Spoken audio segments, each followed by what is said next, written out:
देखो, हमारी जो चाहत है उसको हमें समझना चाहिए। हमारी चाहत धन नहीं है।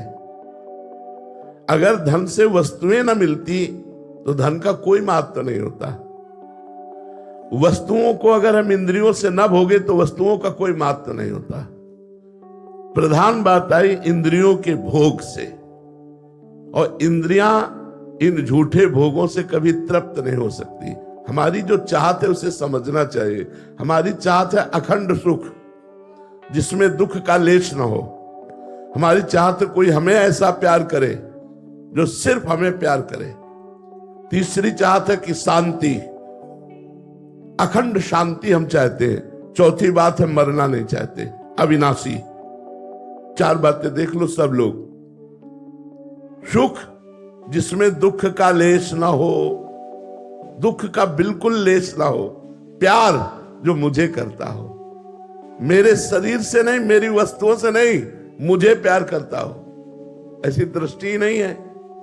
शांति जिनमें किंचन मात्र भी अशांति ना हो, और मैं मरूं नहीं, ये हमारे भगवान के लक्षण है। सुख समुद्र का अंश हूं इसलिए सुख चाहता हूं। प्रेम समुद्र का अंश इसलिए प्रेम चाहता हूं। शांताकारम, शांत समुद्र भगवान है इसलिए मैं शांति चाहता हूं। बढ़ोतरी ऐसी हो कि मैं एक पे पहुंच जाऊं, चाहे बुरे मार्गों में हो चाहे अच्छे मार्गों में हो, क्योंकि अच्छे बुरे दोनों के बाप एक ही है, एक परमात्मा ही है। तो हमारी अंदर की चाह परमात्मा है ना कि विषय। सुख, प्रेम, शांति और अविनाशी ये परमात्मा में है। अगर हम परमात्मा का सुमिरन करने लगे तो हमें संतोष प्राप्त हो जाएगा, तृप्ति प्राप्त हो जाएगी, और हृदय कह उठेगा अब कछ नाथ न चाही मोरे, दीन दयाल अनुग्रह तोरे। नहीं तो चाहे जितने रुपए हो जाए, चाहे जितना वैभव हो जाए, चाहे जितना भोग भोग लो, कभी ऐसा नहीं कह सकते कि अब कछु नाथ न चाही मोरे। ये तभी होगा जब भगवान का नाम जप करोगे और भगवान के चरणों का हृदय में स्पर्श प्राप्त होगा भाव के द्वारा, तो रोम रोम आपका नाथ पड़ेगा। जैसे मीरा जी कहती, पायो जी पायो मैंने राम रतन धन पायो। जब ये राम रतन धन आएगा तब आपका हृदय नाच उठेगा।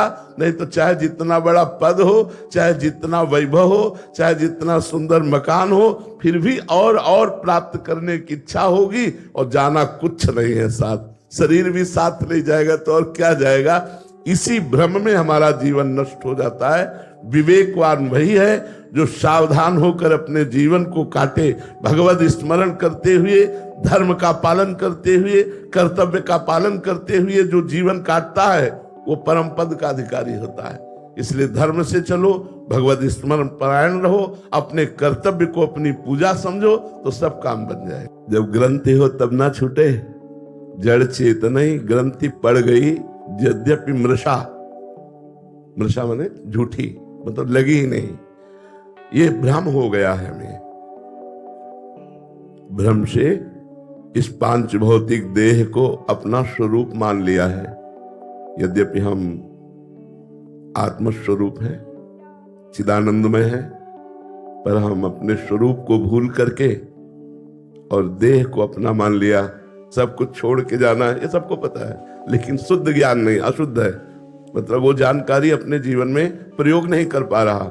इसलिए संत महापुरुष जो भगवत प्राप्त हैं उनकी शरण में जाए और उनके द्वारा बताई हुई उपासना से बुद्धि रूपी जो अस्त्र है उसकी धार तेज करे। विवेक धार है, और उससे इस भ्रमात्मक संसार बंधन का नाश कर दे तो स्वरूप का बोध हो जाए।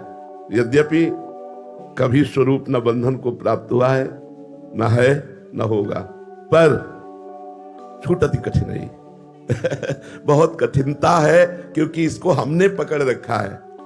जैसे एक राजा से ऋषि ने कहा कि संपूर्ण संसार से वैराग्यवान ही भगवदानंद को प्राप्त होता है।